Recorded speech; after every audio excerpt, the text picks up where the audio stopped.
जय श्री कृष्णा। राधे राधे। हिंदू धर्म में मोर पंख का बहुत महत्व है और मोर पंख न केवल भगवान श्री कृष्ण को प्रिय है बल्कि माँ सरस्वती, माँ लक्ष्मी, भगवान कार्तिकेय, गणेश जी महाराज, भगवान शिव और साथ ही श्री हनुमान जी को भी पसंद है। तो हिंदू शास्त्र में मोर पंख रखना बहुत शुभ माना जाता है। मोर पंख कुछ लोग घरों में सजाने के लिए इस्तेमाल करते हैं तो कोई अपनी किताबों में रखता है।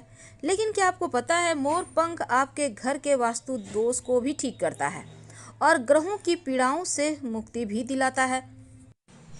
भगवान श्री कृष्ण के माथे पर सजाया जाने वाला मोर पंख जितना खूबसूरत दिखता है उससे कहीं ज़्यादा प्रभावशाली है, क्योंकि इनके बिना तो भगवान श्री कृष्ण जी का श्रृंगार ही अधूरा है, उनका पूजन ही अधूरा है। घर में मोर पंख रखने से बुरी शक्तियों का नाश होता है। तो मोर पंख से जुड़े कुछ अचूक टोटके और 4 जगह घर में मोर पंख जरूर रखना चाहिए। अगर आप 4 जगहों में से कोई एक जगह भी रख लेते हैं तो आपका घर का वास्तु भी समाप्त होता है और ग्रहों के जो बुरे चाल हैं उनसे भी आप बचे रह सकते हैं। तो ग्रहों के अशुभ प्रभाव होने पर आप एक मोर पंख ले लें और 21 बार जो ग्रह पीड़ाएं दे रहे हैं, अब जैसे कि शनिदेव पीड़ा दे रहे हैं तो एक मोर पंख हाथ में लें और बोले ओम शनिश्चराय नमः, ओम शनिश्चराय नमः 21 बार बोले। और इसे जो मोर पंख है इस मोर पंख को हल्का सा पानी में डुबोकर पूरे घर में छिड़क दें और इसके बाद इस मोर पंख को ऐसे जगह छुपा कर रख दें जहाँ किसी के आते जाते नजर ना पड़े।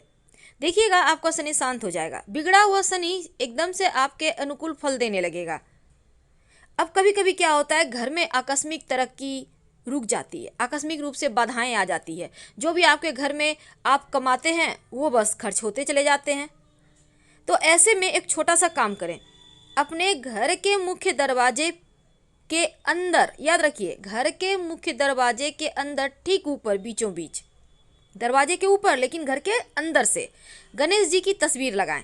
अब ये गणेश जी की तस्वीर छोटा बड़ा आपके ऊपर है, लेकिन तस्वीर की पीठ हमेशा घर से बाहर होनी चाहिए, क्योंकि गणेश जी की पीठ में दैवता का निवास है। और इसके बाद गणेश जी के माथे पर 3 मोर पंख लगा दें।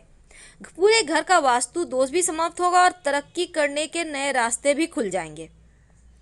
कभी कभी क्या होता है कुंडली का राहु ही बिगड़ जाता है, जीवन में बहुत परेशानियां देता है। अक्सर लोग कहते हैं कि मोर हमारे जीवन में जो बहुत ज़्यादा राहु तकलीफ दे रहे हैं, आकस्मिक रूप से दुर्घटनाएं, समस्याएं, धन हानि होते जा रहे हैं, तो यकीनन ये राहु का ही काम है।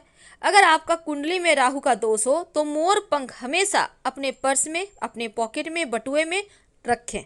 महिला है पुरुष है हर कोई, राहु दोष समाप्त हो जाए, कार्यों की बाधाएं समाप्त हो जाएगी।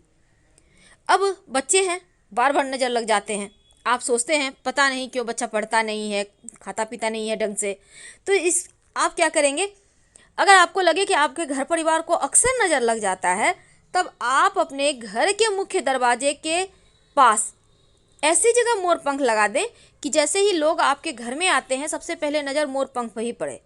नज़र दोष उनका वहीं ख़त्म हो जाएगा और आपके घर में आकर आप लोगों का बुरा वो नहीं कर पाएंगे, या फिर उनकी दृष्टि में जो बुरी चीज़ें हैं वो मोर पंख सोख ले जाएगा।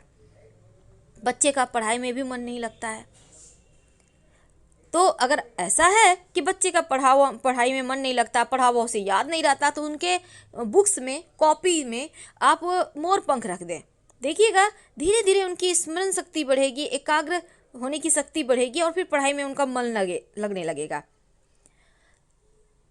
तो कभी ऐसा भी होता है कि दुश्मन बहुत परेशान करते हैं, कई बार तो घर के लोग ही दुश्मनी करते हैं, साथ में रहेंगे, प्रेम से बात करेंगे, लेकिन आपके लिए कभी अच्छा सोचेंगे भी नहीं।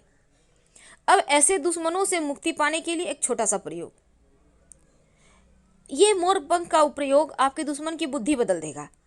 हनुमान जी के मंदिर में जाएं किसी भी दिन, हनुमान जी के मस्तक का सिंदूर थोड़ा सा उंगली में ले लें और अगर मंगलवार शनिवार हो तो ज़्यादा अच्छा, लेकर उस मोर पंख पर दुश्मन का नाम लिख दें और अपने घर के पूजा स्थान पर रख दें या मंदिर में ही रख दें। अगले दिन सुबह अर्ली मॉर्निंग सुबह सुबह उठिए और उसे लेकर बहते हुए जल में प्रवाहित कर दें, पीछे मुड़कर मत देखिएगा, शत्रु शांत हो जाएगा।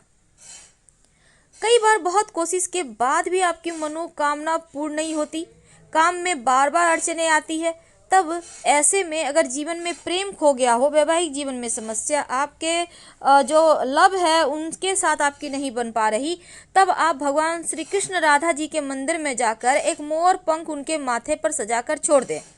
40 दिनों तक वहीं पर रहने दें और 40वें दिन आप वो मोर पंख लाकर अपने बेडरूम में रख लें। प्रेम बढ़ेगा, खुशियाँ बढ़ेगी। जो पति पत्नी में अनबन है वो अपने घर के बेडरूम में पूरब या दक्षिण पूरब दिशा में मोर पंख रखिए, या फिर दीवार में मोर पंख आप लगा दें, या फिर मोर पंख का पंखा लाकर आप अपने घर में सजा दें। ये उपाय करने से आपके रिश्तों की मुश्किलें दूर होती हैं। अगर आपके छोटे बच्चे हैं, बार बार नज़र लगते हैं, तो उनके तकिए के कवर में मोर पंख डाल दें, उनके तकिए के नीचे मोर पंख डाल दें, उनके बेड के नीचे मोर पंख डाल दें। आपके बच्चों को नज़र नहीं लगेगी।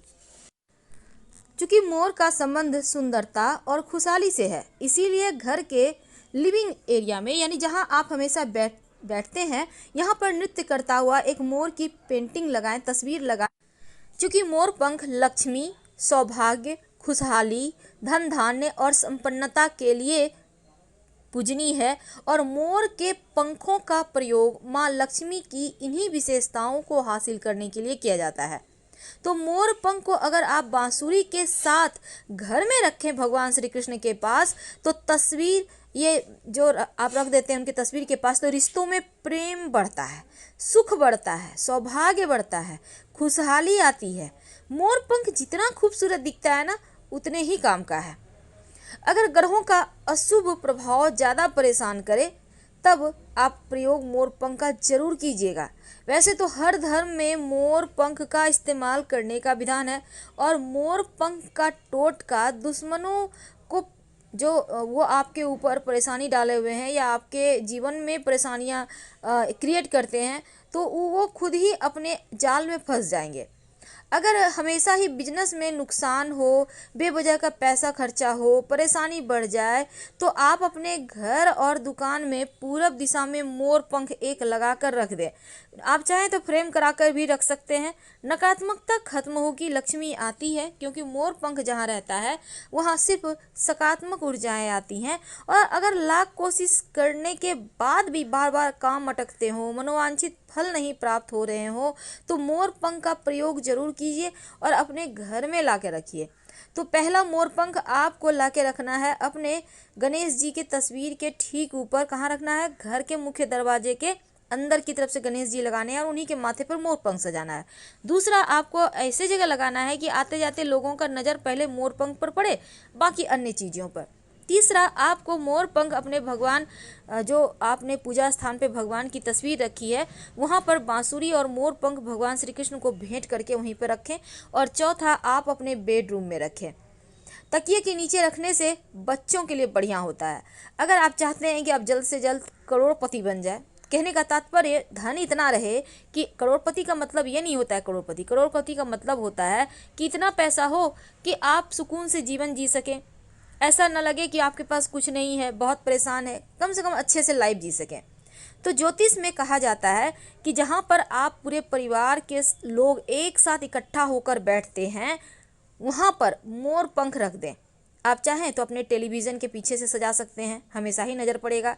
धीरे धीरे देखिएगा धन आते रहता है, क्योंकि मोर पंख का नियमित दर्शन करने से प्रेम बढ़ता है, सकारात्मक ऊर्जा बढ़ता है, घर का हर सदस्य करोड़ों कमाने लगता है, कामयाब हो जाता है। तो छोटे छोटे प्रयोग तो हैं, लेकिन पूजा स्थान पर अगर आप के घर में, जैसे कि देखिए बहुत सारे देवी देवताओं को मोर पंख सजाया जाता है, जैसे शिव जी के माथे पर, गणेश जी के माथे पर, आप अपने पूजा, तो अपने पर्स में, बच्चों के किताबों में, बच्चों के पर्स में, उनके पॉकेट में, यहाँ तक कि आप चाहें तो बच्चों के जो बैग हैं वहाँ भी रख सकते हैं। तो मोर पंख सकारात्मक ऊर्जा को बढ़ाता है और नकारात्मक चीज़ों को दूर भगाता है। इसीलिए तो डाइनिंग एरिया में मोर पंख लगाने की सलाह दी जाती है। आप फ्रेम में जड़वा कर भी रख सकते हैं। आपके घर में लक्ष्मी स्थिर हो जाती है। जहाँ मोर पंख होता है वहाँ सिर्फ सुकून होता है, पॉजिटिव एनर्जी होती है, निगेटिविटी का भंडार हो ही नहीं सकता।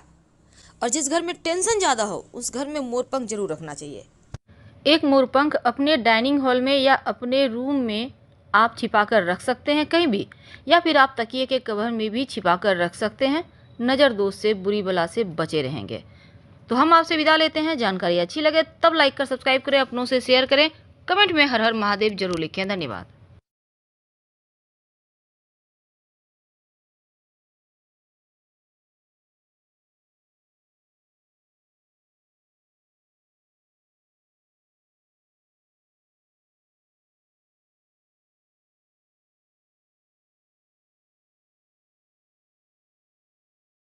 कि हाँ, बहुत कष्ट है, कर्जा भी बढ़ गया, तकलीफें भी बढ़ गई, बहुत दुख भी बढ़ रहा है, कहीं परिवार सही नहीं चल रहा है, तो प्रयास करते रहा करो।